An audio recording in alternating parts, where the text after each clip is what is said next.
Warning, this program is entirely fictional and made by a sole Canadian man. All characters and events in the show, including the host, even those that are based on real people, are entirely fictional. The following program contains mature subject matter. Viewer discretion is advised. You want something to suck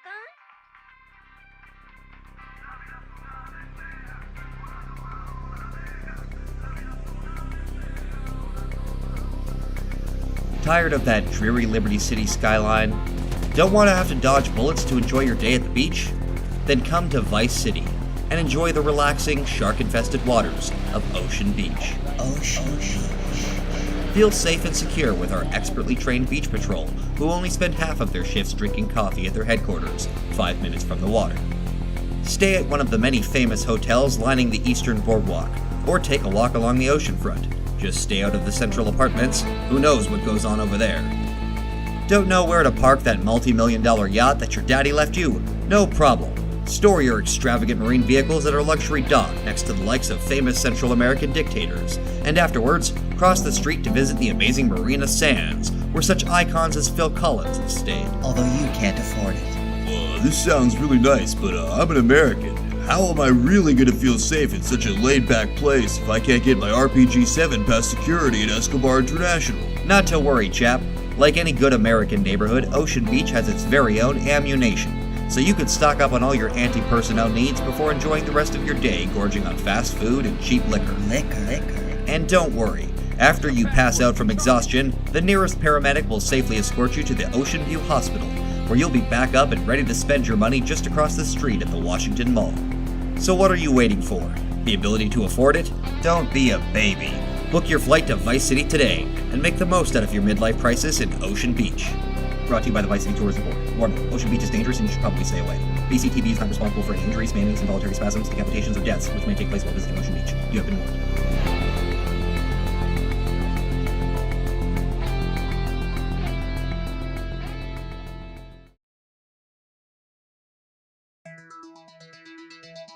America, the land of opportunity, fueled by immigration and innovation, with just a touch of authoritarian despotism. Here in these glorious United States, there exists a vast criminal underworld stretching from sea to shining sea, and if you look closely at our utopian American settlements, you may just find the stain of criminal activity in more places than you ever thought possible. Tonight, on the Season 2 premiere of Grand Theft Auto Geographies.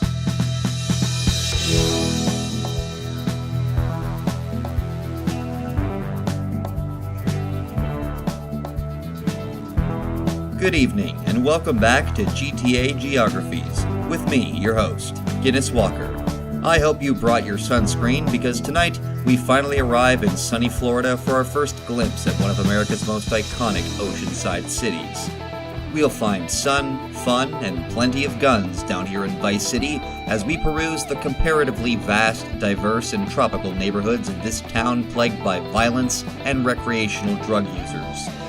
To begin our examination, we'll be starting not on the mainland, but instead on the southern end of Vice City Beach, the appropriately named Ocean Beach. This episode and all episodes of GTA Geography is brought to you by my wonderful supporters on Patreon. Geographies hardly pulls its weight in AdSense alone, so if you're a fan, consider supporting the series to see all episodes early and get access to lots of other cool perks for less than $2 American a month. Patreon.com/Guiness Walker. Thank you for watching, and enjoy the episode.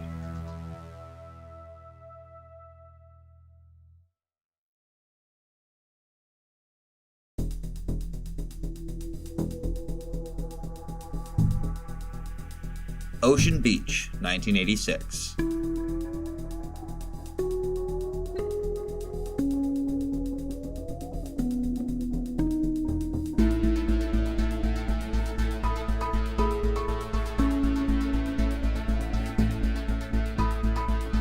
The 1980s could be said to be the golden age of Vice City, and fewer places seem to endorse this common echo than what may be the city's most recognizable district. Though much of the neighborhood's iconic coastline is shared with the neighboring Washington Beach just to the north, Ocean Beach itself has plenty of character and unique landmarks to set it apart from the rest of the city. For one, between 1984 and 1986, the area saw the construction of the confusingly named Washington Mall, which is oddly enough not actually in Washington Beach, but instead sits comfortably across from the Ocean View Hospital. The site of the mall was once home to a small construction site and one of the many businesses which swapped hands between various criminal organizations in the city prior to 1986.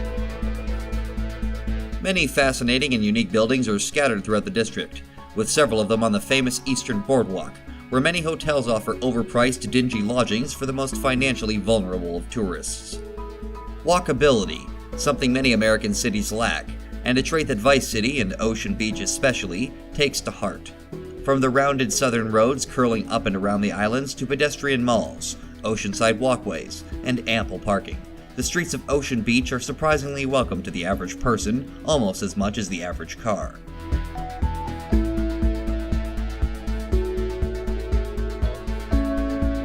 The area is also home to the infamous Pole Position strip club in the south, an exclusive boat dock in the west, the aforementioned Ocean View Hospital and nearby Ocean View Medical Foundation in the north, and of course, the many iconic shops and hotels lining the beaches of the east.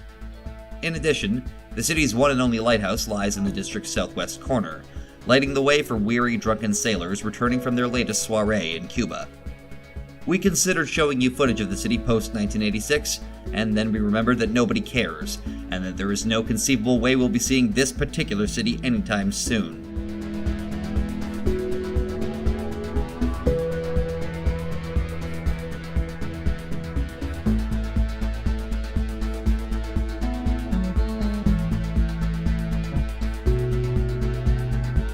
Ocean Beach may oftentimes be a peaceful getaway for some, but like any neighborhood in any large American city, it has seen plenty of violence in its day, and even a few murders.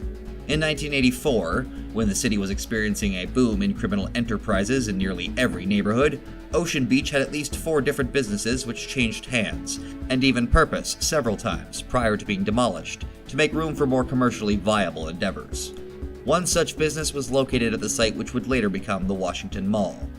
Also in 1984, the area was home to infamous drug runner Lance Vance, who purchased his lavish oceanfront property immediately after stealing an enormous shipment of cocaine. Stay away from me, you sick bastard! You're a phony, Vic Vance! What are you gonna do? Thanks a lot, Lance. What?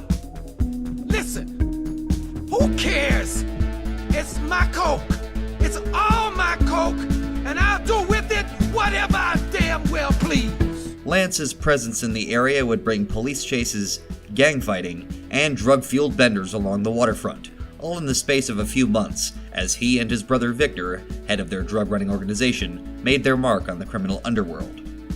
In fact, Victor Vance was one of the many people who owned several properties in the district between 1984 and 1986, all of which we believe were fronts for his organization, and all of which were subsequently demolished.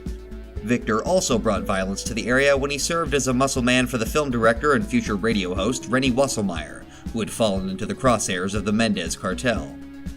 By 1986, the area had become slightly more docile for the average pedestrian walking the streets, thanks to the destruction of the aforementioned illicit businesses. However, violence would simply move further into the shadows to compensate, and on a few occasions, bleed into the light as well. With the 1986 arrival of the Harwood Butcher, aka Tommy Vercetti, Ocean Beach, like the rest of Vice City, would see several incidents, of which wicked men still speak in dark corners around the country.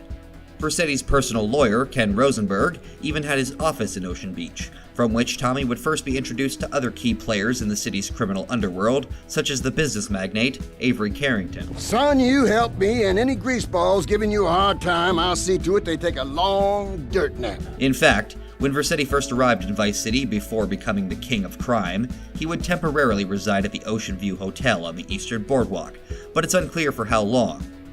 It may even have been, as we suspect, at the district's docks where Vercetti made his first inroads with criminals such as Juan Cortez at one of his extravagant parties held aboard his private yacht.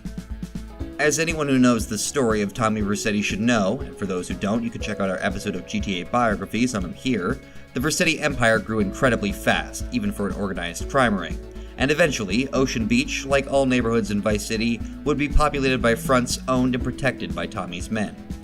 One such place, a bar on the Eastern Boardwalk, would draw attention when a protection dispute resulted in Tommy personally killing several members of a rival organization, in clear view of any passers-by. And finally, in what was perhaps the area's most infamous violent incident, a shootout would take place at the Washington Mall, during what we believe was an errand Vercetti was running for Colonel Juan Cortez.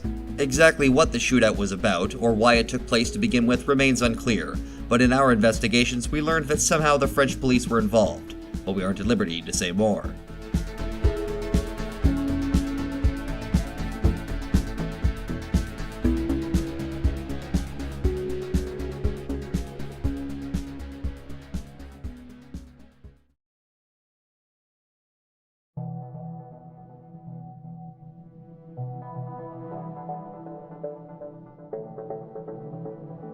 Well, we've reached the part of the episode where I drop character and talk a little bit about the neighborhood's real-world inspirations, as well as some in-depth jokes and references. To start us off, for anyone who doesn't know much about American geography, Ocean Beach is based on the very famous neighborhood in real-world Miami, South Beach. The most obvious connection between the two is the Eastern Boardwalk, which is a play on Ocean Drive, with several buildings directly inspired by ones in the real world. The Colon Hotel and the Reskin, the Dakota, are both based directly on the real-world Colony Hotel, just with a signature Rockstar change of name. There is also the Deacon Hotel, modeled after the Beacon Hotel, the Lawrence Hotel, based on the McAlpin, and the Parsons Hotel, based on the Pelican, as well as several other likely references to famous 80s buildings on Ocean Drive. Washington Mall is also apparently based on the Bal Harbour Shops, though personally, while I see a vague resemblance, it's not immediately obvious to me, and without the aid of the GTA Wiki, I probably never would have guessed this one. The Wiki also pointed me to the Ocean Beach Hospital, possibly being based on the Mount Sinai Medical Center and Miami Heart Institute, which according to them might be further evidenced by the proximity to the Julia Tuttle Causeway, which the Vice City Mainland Bridge is based on. Also, the lighthouse in the district's southeastern corner, known simply as the Ocean Beach Lighthouse, is based on the Cape Florida Lighthouse. If you're a Miami local, especially if you remember Ocean Drive in the mid to late 1980s, let me know if there are buildings or areas you noticed that I left out in the comments below. Moving past the Eastern Boardwalk/Ocean Drive, there are a number of Easter eggs and references to 80s culture dotted around Ocean Beach, including the store Burn Baby Burn, which is a reference to the 80s tune of the same name by the Tramps. Collar and Cuffs, which is where the player can change into the Mr. Vercetti outfit, one of the many references to Scarface in the game. And probably the most well-known Scarface Easter egg/reference in the district is Apartment 3C, which is one of the few buildings the player can actually enter, whereupon they can collect a chainsaw pickup, a reference to the famous scene from the Brian De Palma classic.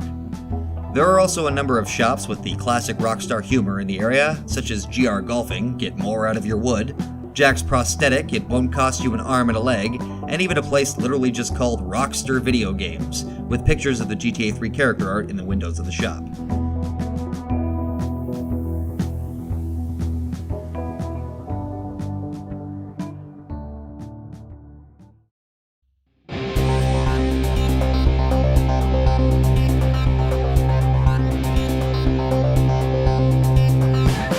And so we come to the end of another episode of GTA Geographies, but don't worry, we'll be back in 2 weeks for another episode, or you can see it 1 week early when you sign up on patreon.com/Guinness Walker.